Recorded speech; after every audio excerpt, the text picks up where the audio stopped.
Big pass வீட்ட விட்டு வினோத் வந்து 18,00,000 வெளில போயிட்டாருன்னு சொல்லிட்டு கன்ஃபார்ம் ஆகியிருக்கு. அவங்களோட ஒய்ஃப் பாக்யா, அவங்க வந்து அவங்களோட இன்ஸ்டா பக்கத்தில வந்து அவங்க தெரிவிச்சிருக்கிறாங்க.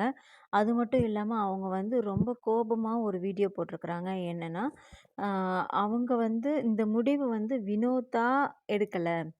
அவங்க கூட இருக்கிற அந்த கோ கண்டஸ்டன்ட்னா அந்த வெளியிலேருந்து உள்ள வந்திருக்கிறாங்கல்ல, அவங்க எல்லாரும் தான் வந்து அவங்கள வந்து கார்னர் பண்ணி, அவங்கள ஃபோர்ஸ் பண்ணி அவங்க மனச மாத்தி விட்டுருக்காங்க.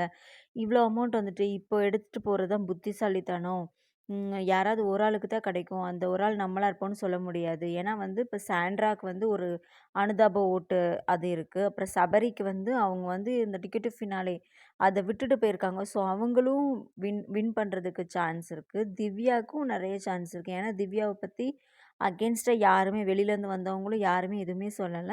அதுவும் இல்லாம அவங்களுக்கு ஒரு நல்ல ஒரு ஃபேன் பேஜும் இருக்கு. ஸோ அதனால திவ்யாவும் ஜெயிக்கிறதுக்கு வாய்ப்பு இருக்கு. அப்புறம் விக்ரம் அவங்களும் தனியா ஒரு சோஷியல் மீடியால வந்து ஒரு தனியா ஒரு ஒரு பெரிய குரூப்பே இருக்கு. ஸோ அவங்களும் ஜெயிக்கிறதுக்கு வாய்ப்பு இருக்கு. இதுல வந்து ஒரு சாமானியனா வந்து நம்ம வந்து ஜெயிக்கிறதுக்கு வந்து முடியுமான்னு சொல்லி தெரியல. அதனால வந்து "காற்றுள்ள போதே தூற்றிக்கொள்" அப்படிங்கிற மாதிரி அவங்க கிட்ட வந்து நெறைய ஆ தப்பா அவங்களுக்கு நெறைய அட்வைஸ் பண்ணியிருக்காங்க. அதனால தான் வந்து அவர் வந்து மனசு மாதிரி, சரி ஓகே நம்ம இந்த காச எடுத்துட்டு போனா நம்மளுக்கு ஏதோ செலவுக்கு ஆயிடும்னு சொல்லிட்டு எடுத்திருக்கிறாருங்கிற மாதிரி, அவங்க ஒய்ஃப் வந்து ஒரு வீடியோ ஒண்ணு வெளியிட்டிருக்கிறாங்க. அது மட்டும் இல்லாம எங்கள மாதிரியான மக்கள் வந்து ஏன் நாங்கலாம் முன்னேறவே கூடாதா? அப்படிங்கிற மாதிரி ரொம்ப கோபத்தோடயே வந்து கேட்குற மாதிரி அந்த வீடியோ இருக்கு. இவர் வெளில வந்துட்டாருன்னோனயே நெறைய பேர் வந்து கொந்தளிச்சு சோஷியல் மீடியால வீடியோ போட்டுட்ருக்காங்க. 2 நாளைக்கு முன்னாடி அமித் வந்து ஒரு வீடியோ வெளியிட்டிருந்தாரு.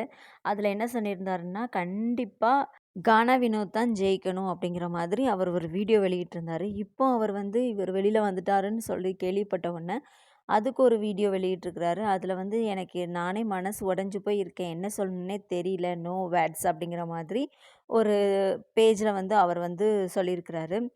ஸோ இவரு கானா வினோத் வெளியில போயிட்டாருன்னு சொன்ன உடனேயே வந்து கனி, அமித் அவங்கலாம் வந்து ரொம்ப ஆச்சரியமா, "என்ன இப்படி பண்ணிட்டாரு? அவர் தான் கப்பு வின்னு அப்படிங்கிற மாதிரி நாங்க நெனச்சிருந்தோம்." அப்படிங்கிற மாதிரி தங்களோட ஆதங்கத்த வந்து தெரிவிச்சிருக்கிறாங்க.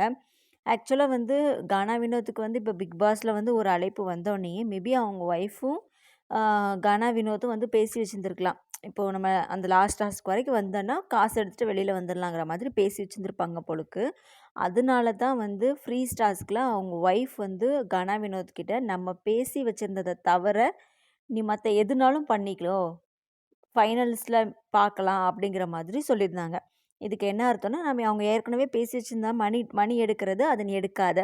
ஃபைனல்ல நீ தான் ஜெயிப்ப அப்படிங்கிற மாதிரியான ஒரு கோட் வேர்டு.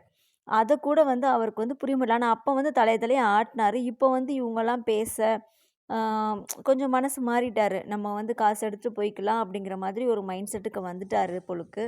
அவர் காசு எடுத்துட்டு வெளியில போயிட்டாரு. பிக் பாஸ் அந்த சரவுண்டிங்ல இருந்து அவங்க ஒய்ஃப்க்கு கால் பண்ணி சொல்ட்டாங்க. வியன்னா ஒரு வாட்டி சொல்லியிருந்தாங்க. இப்போ நம்மளுக்கு ரீசென்ட்டா இப்போ அவங்க ரீஎன்ட்ரி குடுத்திருந்தப்போ, எவிக்ட் ஆன ஒரு நாள், அன்னைக்கு வந்து ஒரு நாள் வந்து பிக் பாஸோட அந்த சரவுண்டிங் அந்த பிக் பாஸோட கட்டுப்பாட்ல தான் இருப்பாங்க போலுக்கு. அந்த விஜய் டிவி அந்த கட்டுப்பாட்ல தான் இருப்பாங்க போலுக்கு. வெளியில போமாட்டாங்க போலுக்கு. நம்மளுக்கு அவங்க டெலிகாஸ்ட் ஆனதுக்கு அப்புறம் தான் அவங்க வெளியில போவாங்கன்னு நெனைக்கிறேன். அப்படிங்கிற மாதிரி தான் அவங்க ஒரு வாட்டி சொல்லியிருந்தாங்க. மேபி அதனால வந்து வினோத வந்து வெளியில போக விடாம அந்த மாதிரி வச்சிருந்துருக்கலாம். நாளைக்கு அவங்க ஒய்ஃப் வந்து அஃபிஷியலா வந்து கூட்டு போயிருவாங்கன்னு நெனைக்கிறேன். எனக்கு வந்து வினோத் இல்லன்னா திவ்யா இவங்க 2 பேர்ல யாராவது ஒருத்தங்க மணி ஜெயிப்பாங்க, டைட்டில் வின் பண்ணுவாங்கன்னு சொல்லி நெனச்சது. ஆனா இப்போ வந்து வினோத் போயிட்டாங்க. இப்போ யார் ஜெயிப்பாங்கங்கிற ஒரு ஐடியான்னா சபரி ஆர் திவ்யா அப்படிங்கிற மாதிரியான ஒரு மைண்ட் செட்ல எனக்கு இருக்கு. நீங்க யார நெனைக்கிறீங்கன்னு சொல்லி சொல்லுங்க. இவங்க வந்து வினோத் வந்து அவங்க ஒய்ஃபோட பேச்ச கேட்டிருந்தா மேபி இருந்திருக்கலாமோன்னு சொல்லி தோணுது. ஒய்ஃபோட பேச்ச கேட்டா, வாழ்க்கையில முன்னேறலாங்கிறதுக்கு வினோத் வந்து ஒரு பெரிய முன்னுதாரணம்னு நெனைக்கிறேன். நீங்க யாரு கப்பு ஜெயிப்பாங்கன்னு நெனைக்கிறீங்க? வினோத் போனத பத்தி நீங்க என்ன நெனைக்கிறீங்க? எல்லாம் கமெண்ட் பண்ணுங்க. ஓகேங்களா? தேங்க்ஸ் ஃபார் வாட்சிங். Subscribe for more videos. நன்றி.